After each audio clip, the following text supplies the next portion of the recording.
All right, we still have people coming in. We're just going to wait a couple more seconds to get started. Thank you so much for joining us today. If you will, just bear with us for maybe another 30 seconds or so, and we will get everything rolling.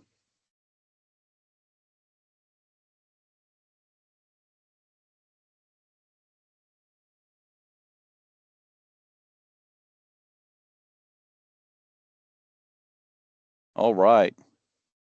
Looks like our attendance level has risen and starting to tabletop off now. So we will go ahead, get everything going here. Others can join in as they can. Thank you so much for joining us. Good afternoon, everyone, and welcome to today's MAD Security Town Hall. This is the one in November. We do it every third Thursday of each month. And I know you've all probably had a whole lot going on between work, CMMC contracts, Thanksgiving holiday plans. And I just wanted to say thank you so much for taking the time out of your day today to be with us. Before we dive in, I would like to take a moment to say thank you to all of you that have been joining us month after month. We truly do appreciate your continued participation and engagement during the Q&A process, because this webinar has grown so much since we've started and has continued to gain more and more engagement each month. And to all of our new viewers tuning in for their very first time, welcome. We hope you enjoy today. We hope you keep coming back for more information on cybersecurity and CMMC compliance, both everything that's happening in the DoD and the Defense Industrial Base.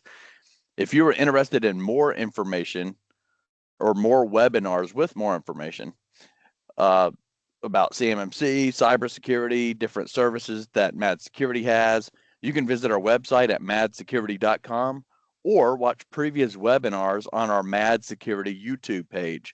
We do about a week after we actually finish, post it onto our YouTube page. You can go back and view those. We're walking through this CMMC compliance journey together, and our goal is to make sure that you always leave these sessions more confident, informed, and ready to take that next step towards compliance and success. Now, today's topic is a big one.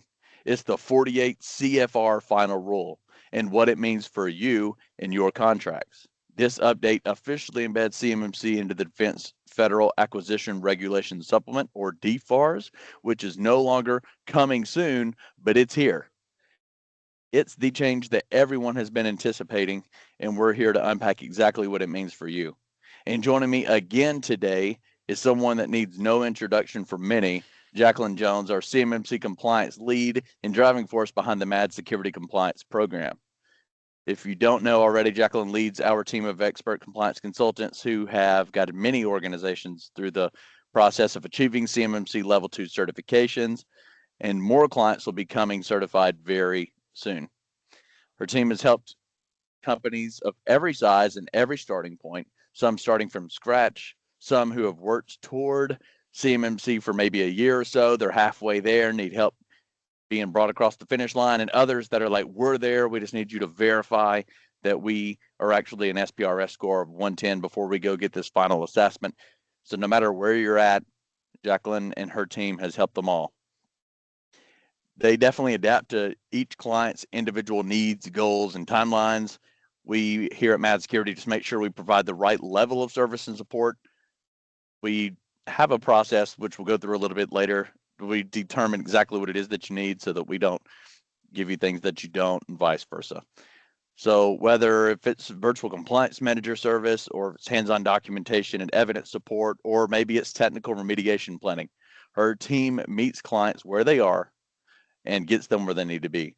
So again, Jaclyn, thank you so much for coming on with us today. Thank you for your leadership that you continue to provide for both MAD Security and our clients across the DIB.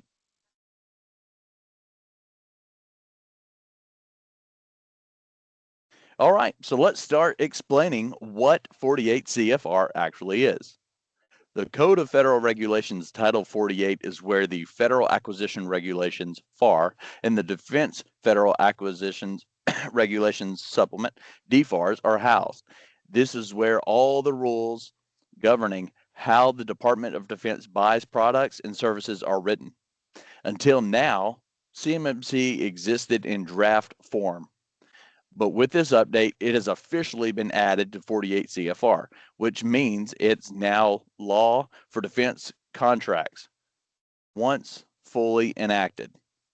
So When you hear people talking about the 48 CFR rule, they're referring to regulation that formally takes CMMC part of DoD contracting requirements. Now, this is where things start to shift. Up until this point, CMMC compliance was voluntary or recommended, something that proactive contractors were doing to get ahead. You were told it's coming, but you still had a choice of going ahead and getting started or waiting until it was absolutely required. With the 48 CFR update finalized and submitted, CMMC becomes mandatory for contracts that involve controlled unclassified information, or many of you have heard of it being called CUI. Here's what it means in plain English. If your contract requires compliance with NIST 800-171, you will soon also need to demonstrate that compliance through CMMC Level 2 certification. The self-attestation model will begin phasing out. C3PAO audits will become the new standard for certain contracts, and SPRS scores will now play a more critical role in determining like your contract eligibility and your renewals. While this is not for every contractor, not every contractor will be affected today, this rule is paving the way for full enforcement across the DIB.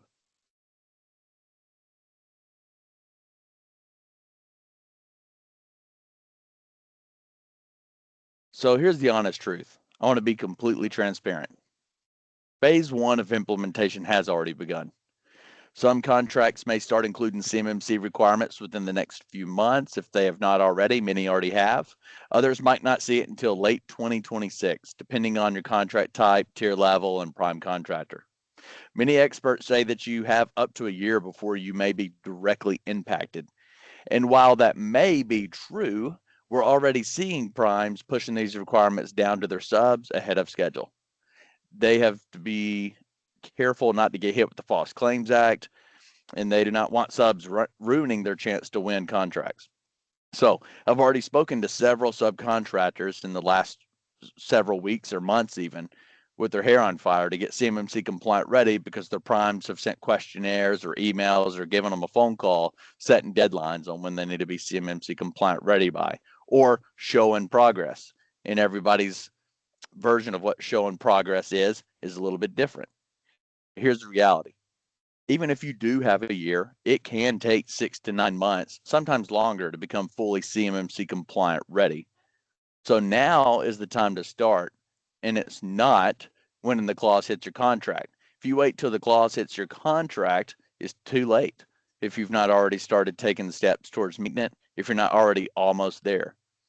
So the time is truly now, while you still have the flexibility to plan, budget, prepare, and you just not have the stress of an approaching audit. Once you've got that assessment set and you're trying to rush, mistakes can happen. So go ahead and get started now. Give yourself a little leeway.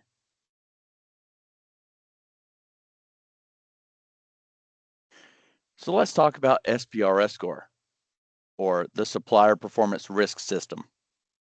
If you have ever filled out a self-assessment score for NIST 800-171, that's what we're referring to. And here's why it matters. The DoD and primes are now reviewing those scores before awarding or renewing contracts. A low or inaccurate SPRS score can flag your organization as a risk. Under this new rule, the DoD can hold contractors accountable for false or inflated scores, meaning that you must be able to prove your score through documentation and evidence. So if your SPRS score is negative, outdated, or unsupported, that's a warning sign. This rule ties to your SPRS score and your CMMC progress directly to your ability to win and maintain contracts. And at this time, I will pass it over to Jaclyn. Sure, thanks, Adam. So at this point, I want to talk about understanding the new SPRS scoring and the affirmation process. So in the past, what you were able to do is you just go into the SPRS system and you just enter a number and a date, potentially when your SSP was last updated. And at that point, that's all you had to do. You just enter a number and that's it. So now that as preparation for the self-assessments got closer, they changed the system to where you go in and you create a new self-assessment and you have all of the controls, all the 110 controls listed, and you have to select on each of those controls if it's fully met, not met. And at that point, the system itself scores you, and it gives you at the very end when you complete all the controls, it gives you a final score. So at that point, what happens is if you don't achieve at least an 88, which is like an 80%, or if you have certain things that are just not allowed to be on a poem, basically the system keeps up with this, you would get a status of, I believe it's like CMC, no CMC status. So at that point, you can't click the option to continue to affirmation because you haven't reached the minimum that's required. So as long as the system does score you at least an 88, you will get the option to basically continue to affirmation. And when you do that, though, we'll show you in the next slide. That's essentially one person at your organization who is affirming that you are entering the correct information and it's true, and that all of those controls that you marked as fully implemented are truly fully implemented. And as the screen shows, basically, there's a big warning, misrepresentation of a CMC compliance status to the government may result in criminal prosecution. So it's a very serious warning to take. So don't enter, when you go through your controls, definitely don't mark them as fully implemented unless you have some kind of proof, verification that you are meeting the full requirements of the control. And at that point, like I said, you just basically continue affirmation, and then you kind of continue that process. At that point, you've considered that you do have kind of a status in there. You do still have, if you don't meet the 110 score, the controls still have to be put on a poem. You do have to meet the full requirements of control, and it's still the 180 days, just like as if you had a C3PO certification assessment. The process itself doesn't change. It's just you're doing a self-assessment versus a third party doing that assessment for you. So it's kind of like the big change. And people, if you haven't entered your self-assessment yet, when you go into the system now, you're going to see this, and it's just a different way of doing it. So. But and also as of note, any of the controls you cannot mark not applicable because without written approval from the CIO of the DoD. So essentially, and like I said, if you don't have that written approval, you're going to have to meet the full requirements of control, and then therefore have the verification and be able to mark that as such. Excellent. Yeah, that's a big change. I've talked to several people previous to that date, and they're like, we just put whatever score we have in there, which is what everybody Right. was doing, but definitely a big change. And as Jaclyn said, don't enter it unless you actually know that you have that control met. And if you're not sure, reach out to us, someone similar that's an expert with the CMMC controls, and definitely be our pleasure to walk through that with you. Yeah, I will add in what I highly recommend, which you mentioned that, get some kind of help because a lot of the controls are so open to interpretation or can be interpreted in completely different ways, whether it's the terminology or it's not used to some of the words that they've used in the control. I highly suggest you get a gap assessment performed by someone who has a thorough understanding of the controls because the last thing you want to do is to enter a false score because that leaves you open to things like False Claims Act, potentially losing contracts. You can lose reputation, credibility, things like that.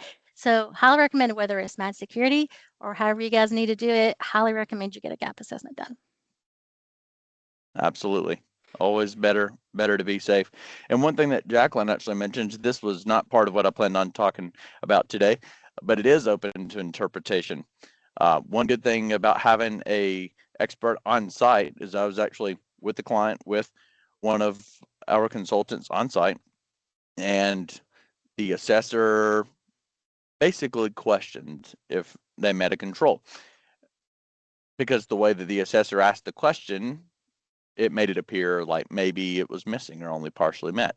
But once the VCM consultant was actually able to have that conversation with the assessor and say, this is actually how we looked at this, and it meets it because of X, Y, Z. I can't get into the details of that particular control for confidentiality, but they turned it around and said, oh, you're totally right. That does meet that control. So 100%, it's about interpretation, and it's about knowing how to explain also during the assessment how you actually met that. You've got to be able to have the evidence and the reason for why you were able to meet that control. Yeah, awesome. Thanks, Jaclyn. Yeah, that's definitely a big change for sure that we're seeing here. We'll kind of keep things moving here and talk a little bit about, what this means for primes and subs. For primes, this means greater responsibility and oversight. They'll now be held accountable for ensuring the entire supply chain is meeting CMMC requirements. There's something called CUI flow down. So whenever you pass your CUI down to other companies, you are responsible for telling them that they're responsible for being CMMC compliant ready and making sure that your supply chain is also meeting those requirements. Many are already revising supplier forms, basically to request CMMC status from their subcontractors to go ahead and request, send us your SPRS score so they can check on where they're currently at. We've actually helped a couple of our clients build some questionnaires that they could actually send out to their supply chain so that they could check those things. And what they find is some of their suppliers are excellent and meeting all of the controls and doing everything they're wanting to, and others still have some room to go. And now we'll have the little bit of runway left to actually get CMMC compliant ready. So yeah, as I mentioned, I am seeing primes say get to SPRS score XYZ by date ABC, or they'll have to find another supplier. It's really happening out there at this point now that it's real. For subcontractors, if you're a subcontractor, I'm talking to you. This means that now you're going to be responsible for proving readiness. You'll need to be able to show documentation like your system security plan, or SSP, you may have heard it called, the plan of action and milestones, or the POAM, your gap assessment results, whether if it be internal whenever you're showing a prime, or a third party like MAD Security or someone similar, and a remediation roadmap. These prove to the prime that you're serious about protecting CUI. If you can't provide them when asked, you could be disqualified from bids or lose a renewal opportunity. So what should you do right now to get ready? Let's say you're not an SPRS score 110, you know that. Well, here's kind of a practical roadmap. It can change a little for different scenarios and situations, but basically, like Jaclyn mentions, start with the CMMC Level 2 gap assessment. This benchmarks your environment against all 110 controls and provides a clear roadmap. This is something that MAD Security specializes in. Update your SSP and your POAM. Make sure that they reflect your current environment, that they're not outdated systems. And by the way, these are 2 of our 7 deliverables from the gap assessment with MAD Security. Assign a compliance manager or a team. Someone must own this process as part of CMMC. Someone has to manage the compliance. And yes, again, CMMC requirement, MAD Security can assist with that. We do have the virtual compliance manager service if you're interested, or you could have somebody internally assigned, however you choose to do so. But, excuse me, but the MAD Security virtual compliance manager service could help fill this role, but you need to have somebody assigned. And then tackle high risk areas first, which are mainly going to be your 5 and 3 point controls within the control range. You got your 5, 3, and 1 pointers. Then engage with experts, work with your internal IT team, NRPO or MSSP like MAD Security or both. Just get some experienced guidance, which will save you time, money, and avoid missteps in the long run. Readiness does not happen overnight, but if you start now, you still have time. Whether you do it alone or if you do it with MAD Security, start now. We have these town halls to educate, but we also like to let you know where we could potentially make your life easier. And again, it takes conversation for us to talk about how to do so. But if you choose to seek assistance in any area, then we are here to help. And again, if you do engage with MAD Security, our mission is to make compliance achievable, sustainable, and stress-free. We simplify your cybersecurity challenges, and we provide expert guidance for CMMC readiness. We're not just consultants. We're both a managed security service provider, MSSP, and a registered provider organization, RPO, because our role is to help companies prepare and maintain CMMC certification through the right combination of managed cybersecurity and compliance consulting. Our services include, but are not limited to, Virtual Compliance Manager, VCM, which is actually helping you meet those controls, doing things like sitting with you through the audit process if you're still under contract with us virtually. The SOC 24/7 monitoring and incident response, endpoint detection, vulnerability management, doing your regular scanning, reporting, and remediation support, user awareness training. We offer penetration testing. We even have things like policy packages, which are pre-built CMMC aligned policies ready for customization to go ahead and meet your organization perfectly. Together, these services can create a complete ecosystem of security and compliance readiness. So if you do not want to have to tackle CMMC readiness alone, then we do have the expertise, technologies, and the people here to help get you there. I know we didn't dive deep into what these services offer because that's not my intention for today. But what it is kind of gives you a high level overview of things that we can do for you, and we can discuss those later if you so choose to do so. Now, if you do come talk to Mad Security and you want to talk about any of these services a little further, if you have questions about 48 CFR that we haven't answered, yes, we'll have a live Q&A here in just a few moments after this. But you can also have the choice to engage with us afterwards, or we could have more of a one-on-one conversation. And typically, whenever we have a conversation, we go through a 4-step process. Now, people ask, does that mean 4 meetings? And it's like, no, not necessarily. These are just the steps we take to get you to where it is that you would like to go.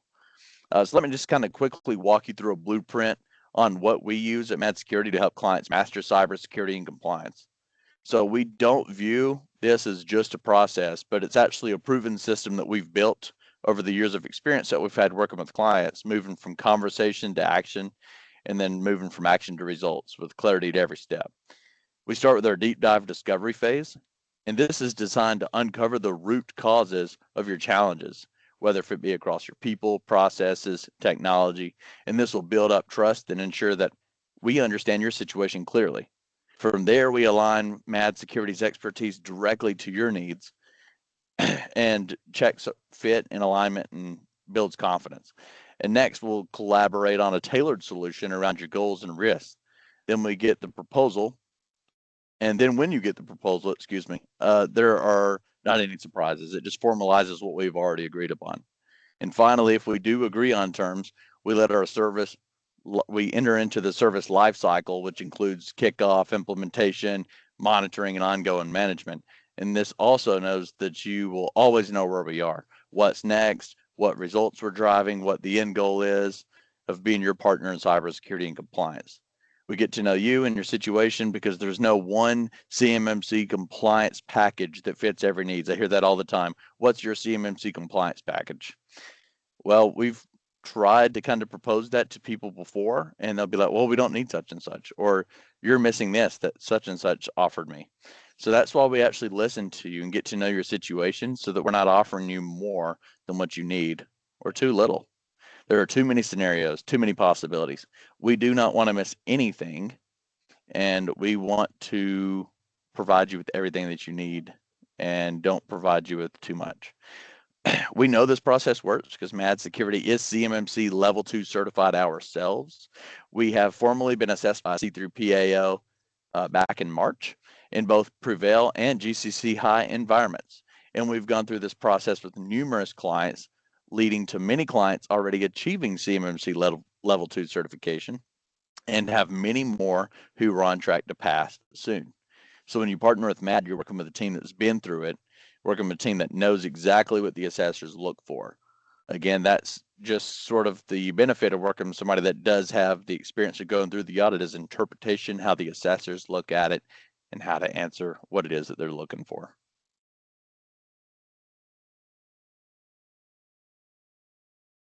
All right, and we're going to move back over and over to you, Jaclyn.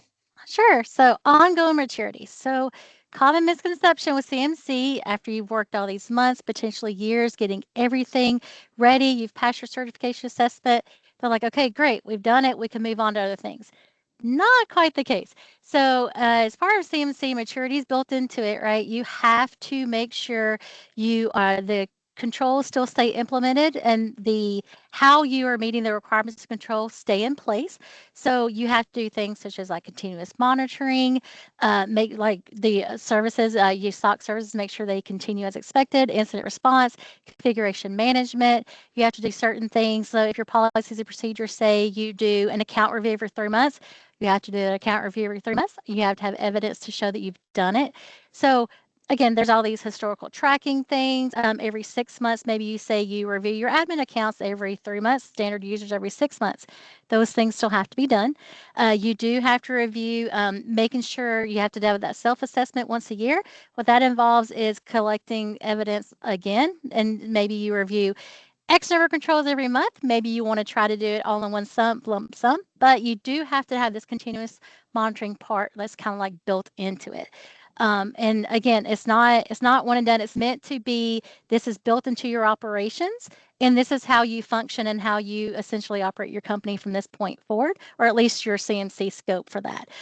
So again, it's not a one and done. It's really just supposed to incorporate what the requirements and controls are into your daily operations. And like I said, you do things like continuous monitoring, audit logging is a big one. You continuously have to send those logs to the SIM. They have to be analyzed for suspicious behavior. Your baselines have to keep updated. So it's not just you created your baselines for your systems one time. It's you review those on a periodic basis. If there's adjustments need to be made, you update all of that documentation. Again, that applies to any of your documentations, processes, procedures, policies. Everything has to be reviewed occasionally and updated as needed. And I mean, that includes your POEM, your system security plan, essentially anything related to your CMC, you have to keep it updated. And essentially it's ongoing maturity because you're essentially just building CMC into your operations. Okay, the honest truth. You may have time, but you don't have long. So with the 48 CFR rule that went into effect November 10th, so self-assessments is the majority of what clients are going to be looking at year one. However, year two, which is will start in 2026, November 10th, 2026, you're required to have those certifications as part of being awarded new contracts. So the DoD does have the discretion to build in the requirements of the certification in year one, which is essentially we just started year one. They do have that discretion. We do not know which contracts those are going to be. So, I mean, it's open to interpretation. One thing that you will likely see that we've seen from some of our clients is the prime contractors are required to get their supply chain in order, and they're responsible for making sure that they're meeting the requirements. So the prime contractor is likely to require you to get your certification, or at least want you to get your certification before November 2026, just so their supply chain is in order. Because again, they're responsible and accountable for making sure the flow down of the CUI certification requirements are to their subcontractors. So that being said, you may have time, but if you think about it, if you haven't even started your remediation efforts, typical, even if you've got a few open controls, you're still looking at least 6 months probably. It always depends on time, resources, and money, the three big thing of almost anything in business. So again, you think you have a time, but don't wait. Start sooner rather than later. And then that way, if you do wait, you're going to be under pressure.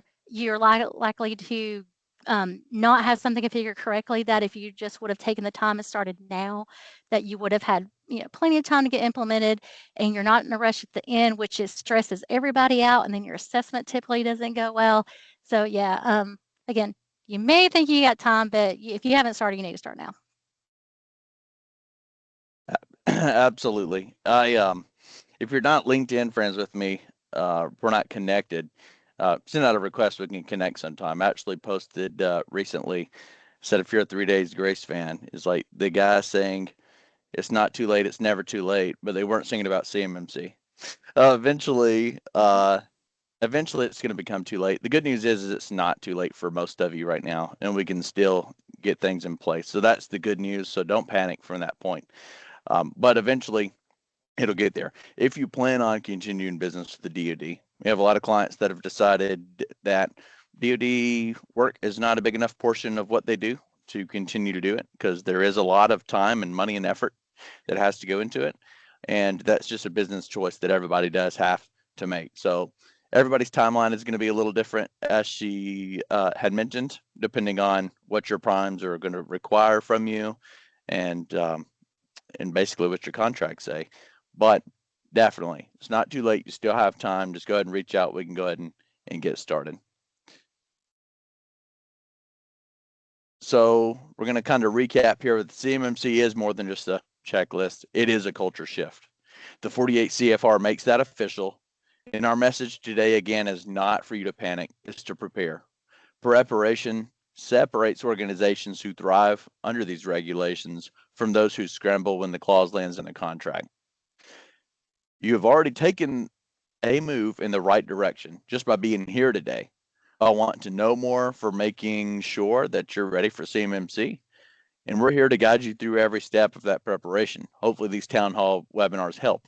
Hopefully they provide you the valuable information. We're here to help one milestone at a time for anything that you need.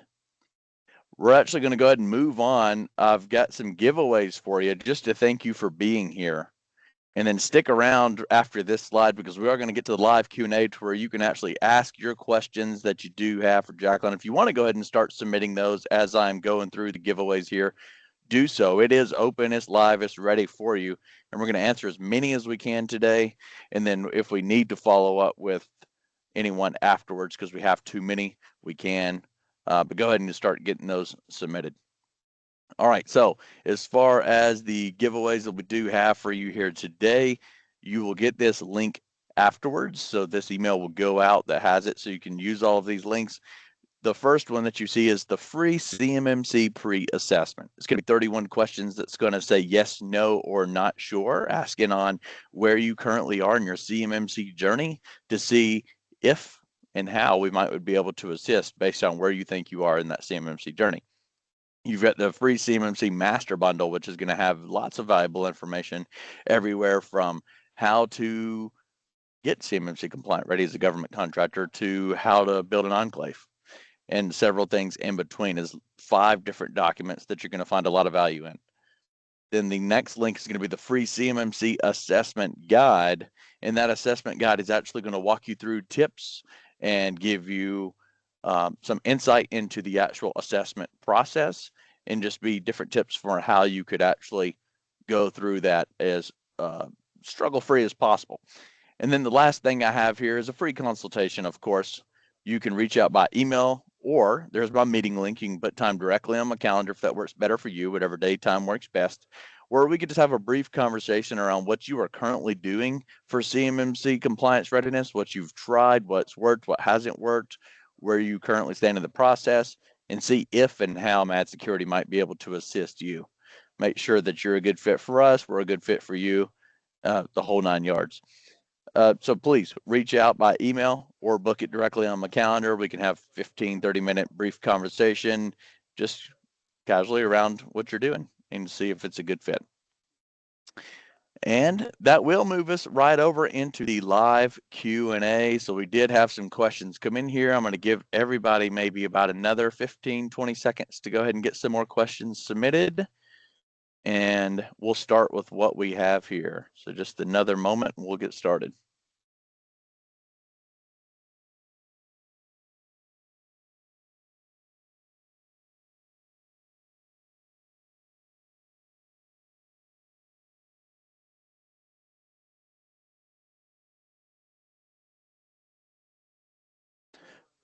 All right, we will go ahead and get started here. Keep them coming. We'll get, like I said, we'll get as many of these as we can. Let's see, Jaclyn, first question that we have here.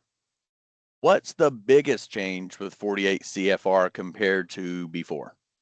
Okay, so biggest change, of course, is actually in effect, right? So before, if you've been one of us who's followed the CMC journey for several years now, it was always, it's going to happen, it's going to happen. Well, as of November 10th, it's happened, right? So as of this point, the CMC requirements can be built in the contracts, will be built into DoD contracts if you handle CUI.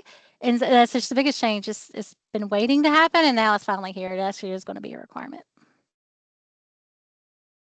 Absolutely. Yeah, I would say I would definitely agree with that. All right. Another question from a gentleman here is, when will contractors actually need certification? Like, Sure. when's the latest they could do that by? Yeah, so it's really so what's going to happen is you're going to see DFARS. The requirement for the certification is going to be built into contracts from this point forward. So you can bid on a contract, but if that has that clause in it, but you just can't be awarded that contract. So uh, it's kind of like when we actually need a certification sooner rather than later. Just to make sure you have everything in alignment to get awarded the contract. But yeah, so as of now.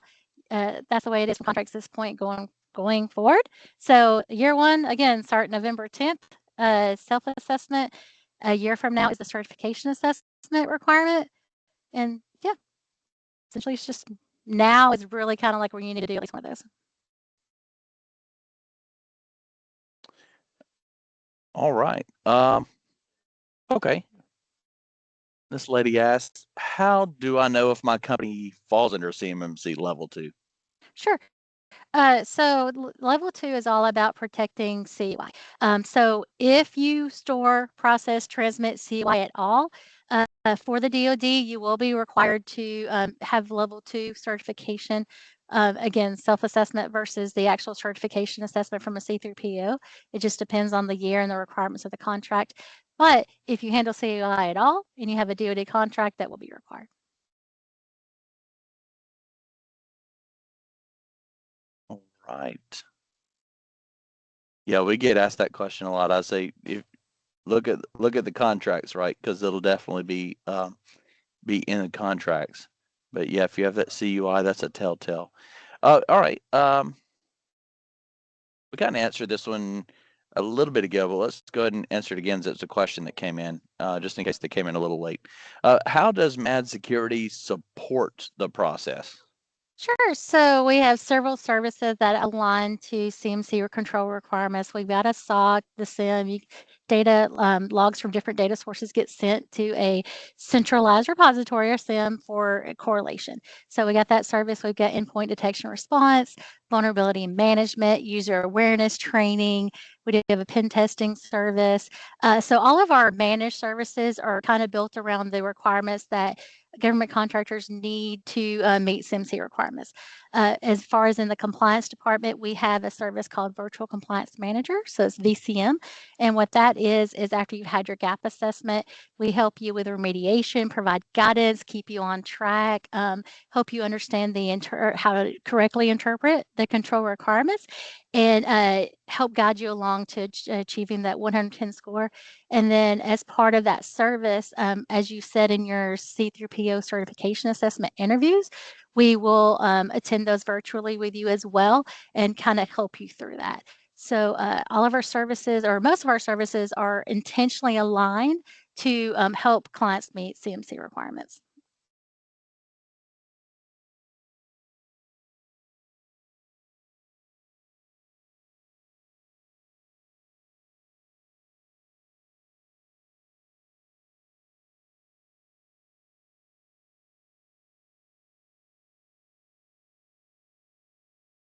Adam, you're on mute.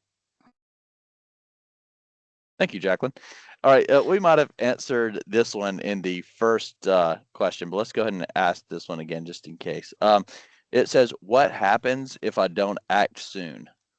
Sure. So essentially, if you're not prepared, again, when the contracts that do come out, you can bid on them. You just that have that clause, you can bid on them. You just can't be awarded. So you risk possibly not being awarded those contracts. When current contracts come up for renewal, they exercise the option to renew, things like that.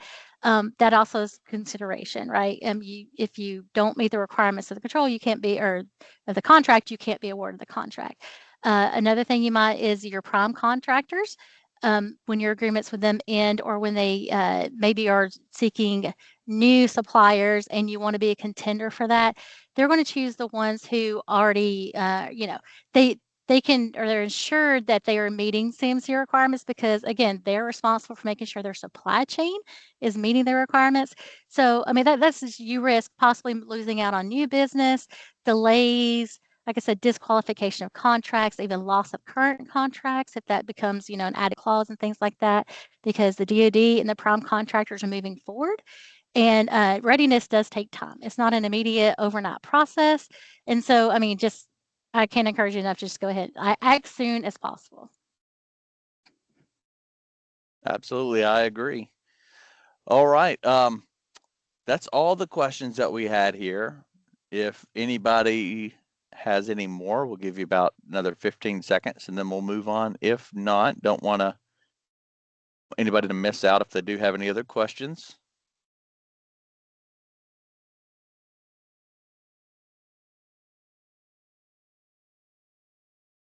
All right.